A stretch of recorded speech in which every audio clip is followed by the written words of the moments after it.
Falcon 9 is configured for flight. 10, 9, 8, 7, 6, 5, 4, 3, 2, 1, 0.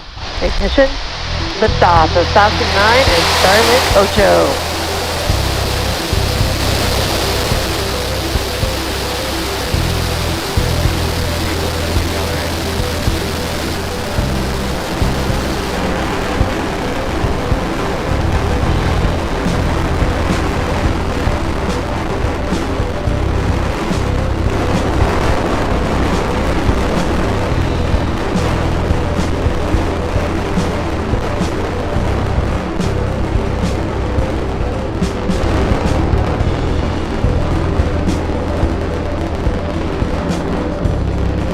T plus 40 seconds into flight, and Falcon 9 has just had a successful liftoff. Are nominal.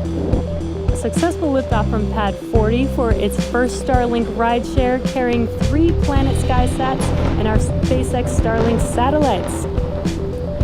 Next coming up will be Max Q, and that is the maximum aerodynamic pressure that the vehicle sees, the largest structural load that the vehicle sees throughout ascent.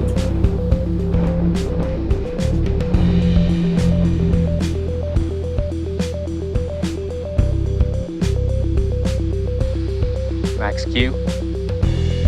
And there's that call out that we just passed through Max Q. Next up will be 3 events happening back to back, and that will be MECO, or main engine cutoff, stage separation, as well as second engine start, or SES-1. Main engine cutoff, or MECO, is when all 9 of the M1D engines shut off and slow the vehicle down in preparation for the next event, which is stage separation. And stage separation is where the first stage separates from the second stage, with first stage making its way back to Earth and second stage taking our satellites to their targeted orbit. And then finally will be SES-1, which is second engine start, with that MVAC engine lighting up and taking those Vehicle is following a nominal trajectory. And taking those satellites to orbit.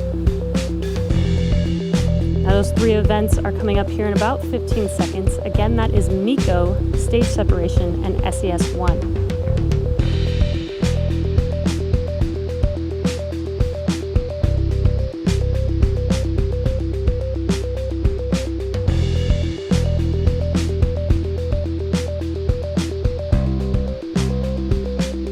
MECO. Stage separation confirmed.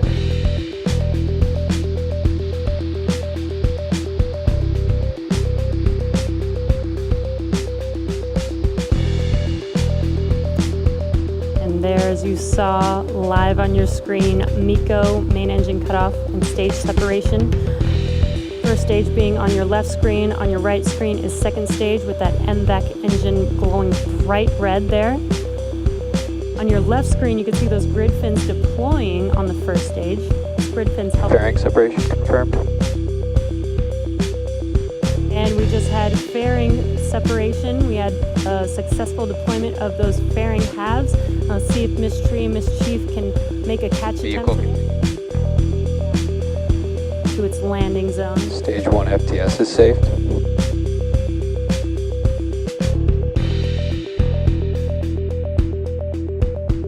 Stage 1 entry burn has started.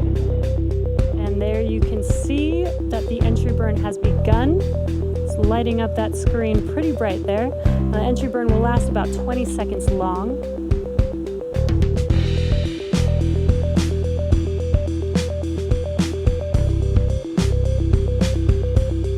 That completes the entry burn for first stage. We have a really cool view of Earth in the background of first stage. That is an awesome view. Stage 2 is still looking good. We're just about a minute away from that landing burn. First stage from the Cape expected. And we did hear that call out that we did lose that live signal of the first stage as expected.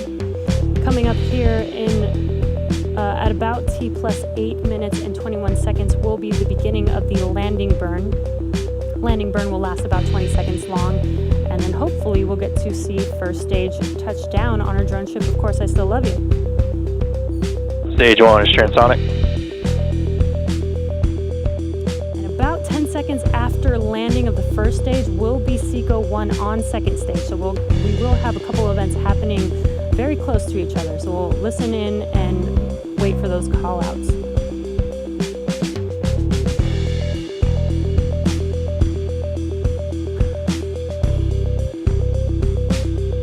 Stage 2 has entered terminal guidance.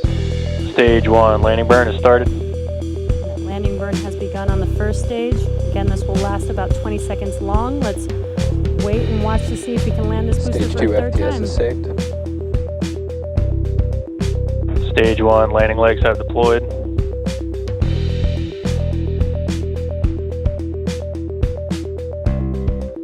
Wow, and we got a live, awesome view. And stage 1 has landed. Landing operators proceed to 11.100 on recovery 1 and ECF 9. And there you heard that call out, and you can see on your left screen that stage 1 has landed on Of Course I Still Love You. We are waiting for stage 2 for SECO 1, which is second engine cutoff. What an awesome view of that first stage. Nominal orbital insertion. All right, starting TX Prime RF1A on. We did confirm SECO and confirmed good orbit. So now that second stage is going to coast in this orbit. Should be hearing a call out for the first SkySat shortly. SkySat 1 separation confirmed. There's that confirmation that that first SkySat has deployed. Now these 3 SkySats. Oh, and it looks like we can actually see there's that first SkySat satellite. Pretty awesome view. We should hear a call out for the second one here shortly. They're deploying in about 30-second increments here. SkySat 2 separation confirmed. And there's a confirmation for the second SkySat. And since we saw the first one, I think we should be able to see that second one shortly here as well. And there you can see it. Very cool views today. Now we just are waiting for that third and final SkySat here shortly. SkySat 3 separation confirmed. And there's confirmation of separation of that final SkySat. These 3 SkySats will be joining 15 already in orbit, and 3 more will be deploying on a separate Starlink mission later this summer, completing their fleet of 21 SkySats. Now stage 2 is going to continue to coast in this orbit for a few more minutes. During this time, it will start to spin on its central axis, giving the Starlink satellites the momentum that they need to space themselves out over time after they deploy at T+26 minutes. And as I mentioned earlier, because we will not have ground station coverage at time of deployment, we will not have visual or audio confirmation of a successful deploy.